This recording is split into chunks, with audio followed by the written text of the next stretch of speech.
Welcome back to nurture talk. ഇന്നൊരു DIY video ആയിട്ടാണ് ഞാൻ വന്നിരിക്കുന്നത്.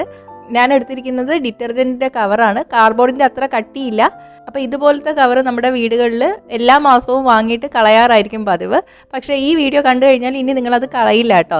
നമ്മളിന്ന് ഫോട്ടോ ഫ്രെയിമാണ് ഉണ്ടാക്കിയെടുക്കുന്നത്. ഇതിന് വേണ്ടിയിട്ട് പുറത്തുനിന്ന് പൈസ കൊടുത്ത് ഒരു സാധനം പോലും നമ്മൾ വാങ്ങണ്ട കേട്ടോ. നല്ല സിമ്പിളാണ്. അപ്പോൾ പോകാം വീഡിയോയിലേക്ക്. ഇതിപ്പോൾ ഡിറ്റർജൻറ്റിൻ്റെ കവർ മാത്രമല്ല കേട്ടോ, നമ്മൾ വേറെ സാധനങ്ങൾ വാങ്ങുമ്പോഴും ഇത്രയും കട്ടിയുള്ള കവറൊക്കെ കിട്ടാറുണ്ട്. അത് വെച്ചിട്ട് നമുക്കിത് ചെയ്തെടുക്കാം. അപ്പോൾ ഈ കവറിൻ്റെ രണ്ട് സൈഡ് കുറച്ച് വീതിയുള്ളതാണ്, അത് മാത്രം നമുക്ക് കട്ട് ചെയ്തെടുക്കാം.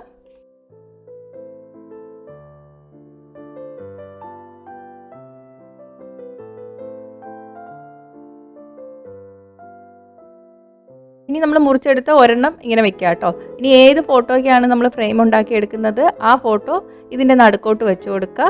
എന്നിട്ട് പെൻസിൽ കൊണ്ട് ഇങ്ങനെ ചുറ്റും വരച്ചു കൊടുക്കുക. അപ്പോൾ അതാ ഇങ്ങനെ കിട്ടും. ആദ്യം നമ്മൾ ഫോട്ടോ ഫ്രെയിമിൻ്റെ ഫ്രണ്ട് പാർട്ടാണ് ഉണ്ടാക്കിയെടുക്കുന്നത്. സ്കെയിൽ വെച്ചിട്ട് ഒരു 0.5 സെൻറ്റിമീറ്റർ അകത്തോട്ട് വരയ്ക്കുകയാണ്. പുറത്തോട്ട് ഞാൻ 1.5 സെൻറ്റിമീറ്റർ വരച്ചു കൊടുക്കുകയാണ്. പുറത്തോട്ട് ഇപ്പോൾ 1.5 സെൻറ്റിമീറ്റർ തന്നെ വേണമെന്നില്ല കേട്ടോ. നിങ്ങൾക്ക് കുറച്ചുകൂടെ വീതി കൂടിയ ഫോട്ടോ ഫ്രെയിമാണ് വേണ്ടതെങ്കിൽ അത്രയും വീതിയിൽ നിങ്ങൾ വരച്ചു കൊടുക്കുക. അകത്തോട്ട് 0.5 സെൻറ്റിമീറ്റർ വരയ്ക്കുന്നത് ഫോട്ടോ ഒന്ന് തടഞ്ഞു നിൽക്കാൻ വേണ്ടിയിട്ടാണ് കേട്ടോ. കുറച്ച് അകത്തോട്ട് നിൽക്കാതെ നമ്മൾ കട്ട് ചെയ്ത് എടുത്താൽ ഫോട്ടോ വയ്ക്കുമ്പോൾ അത് പുറത്തോട്ട് പോവും. അപ്പം ഇതുപോലെ 4 സൈഡും വരച്ചെടുക്കുക കേട്ടോ. അപ്പം അത് ഇങ്ങനെ ആയി കിട്ടും.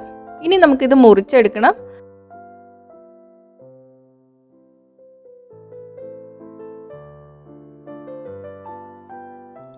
ഇപ്പം ഇങ്ങനെ കിട്ടും. ഇനി നമുക്ക് അകത്തെ പാർട്ട് കട്ട് ചെയ്ത് കളയാം.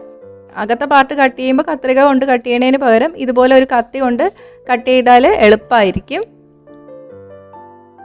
അപ്പോൾ അതാ ഇങ്ങനെ ആയി കിട്ടി. അപ്പോൾ നമ്മുടെ ഫ്രെയിമിൻ്റെ ഫ്രണ്ട് പാർട്ട് തയ്യാറായിട്ടോ. ഫ്രെയിമിൻ്റെ ബാക്ക് പാർട്ട് ഉണ്ടാക്കിയെടുക്കണം. അതിന് വേണ്ടിയിട്ട് കട്ട് ചെയ്തെടുത്തത് ഇതാ ഇതുപോലെ വെച്ചതിന് ശേഷം ഒന്നും കൂടെ ഒന്ന് വരച്ചെടുക്കാം. ഇനി ഇത് കട്ട് ചെയ്തെടുക്കാം. അപ്പോൾ ഇതാ ഇങ്ങനെ ആയി കിട്ടും കേട്ടോ. ഇനി നമുക്കിത് ഒട്ടിച്ചെടുക്കണം. ഇനി മുന്നേ ഈ കവറിൽ കണ്ടോ, ഈ സൈഡ് കുറച്ച് പ്ലാസ്റ്റിക്കും കൂടെ ചേർത്തതാണ്. അപ്പോൾ ആ ഭാഗം അങ്ങ് ഇളക്കി കളയണം, എന്നാലേ പെട്ടെന്ന് ഒട്ടിപ്പിടിക്കുകയുള്ളൂ. അപ്പോൾ അതങ്ങ് ഞാൻ ഇളക്കി കളയാണ്.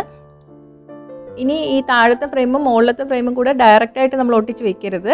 അതിന് മുന്നേ ഈ മുകളിലത്തെ ഫ്രെയിമിൽ 3 സൈഡ് നമുക്ക് കുറച്ച് ഒരു കാർഡ്ബോർഡ് കട്ട് ചെയ്ത് ഒട്ടിച്ചെടുക്കണം.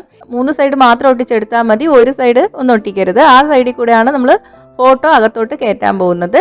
ഇങ്ങനെ കാർഡ്ബോർഡ് ഒട്ടിച്ചെടുക്കുമ്പോൾ താഴത്തെ ഫ്രെയിമും മുകളിലത്തെ ഫ്രെയിമും കൂടെ കുറച്ച് പൊങ്ങി നിൽക്കും കേട്ടോ. അപ്പോൾ നമുക്ക് ഫോട്ടോ വയ്ക്കാനും എളുപ്പമായിരിക്കും. 3 സൈഡിൻ്റെ അളവിൽ വെട്ടിയിട്ട് ഇങ്ങനെ ഒട്ടിച്ചു കൊടുക്കാം. അപ്പോൾ ഇതാ ഇങ്ങനെ ആയി കിട്ടും. ഇനി താഴത്തെ മുകളിലത്തെ ഫ്രെയിമും കൂടെ ഒട്ടിച്ചെടുക്കുക.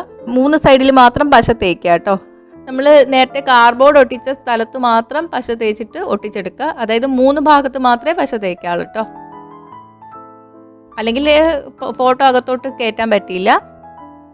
നന്നായിട്ട് പ്രസ് ചെയ്തിട്ട് ഉണങ്ങാൻ വേണ്ടിയിട്ട് വയ്ക്കാം. ഇനി നമുക്ക് ഫോട്ടോ ഫ്രെയിം കുറച്ച് ഭംഗി കൂട്ടണ്ടേ. അതിന് വേണ്ടിയിട്ട് ഈ ഫ്രെയിമിൻ്റെ 4 സൈഡും ഇങ്ങനെ പശ തേച്ച് കൊടുക്കുക.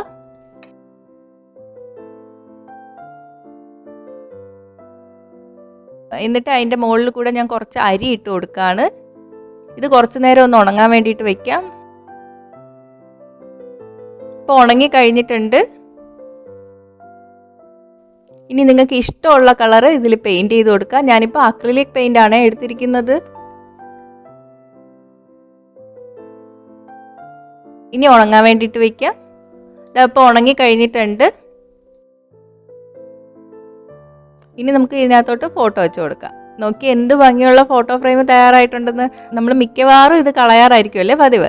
അപ്പോൾ ഇതുപോലെ പലതരത്തിലുള്ള ഫോട്ടോ ഫ്രെയിം നിങ്ങൾക്ക് തയ്യാറാക്കി എടുക്കാം. ട്രൈ ചെയ്ത് നോക്കിയിട്ട് നിങ്ങളുടെ അഭിപ്രായങ്ങൾ കമൻറ്റ് ചെയ്യുക. ഇഷ്ടമായെങ്കിൽ ലൈക്കും ഷെയറും ചെയ്യുക. കൂടുതൽ വീഡിയോസിനായിട്ട് ഫോളോ ചെയ്യാനും മറക്കല്ലേ.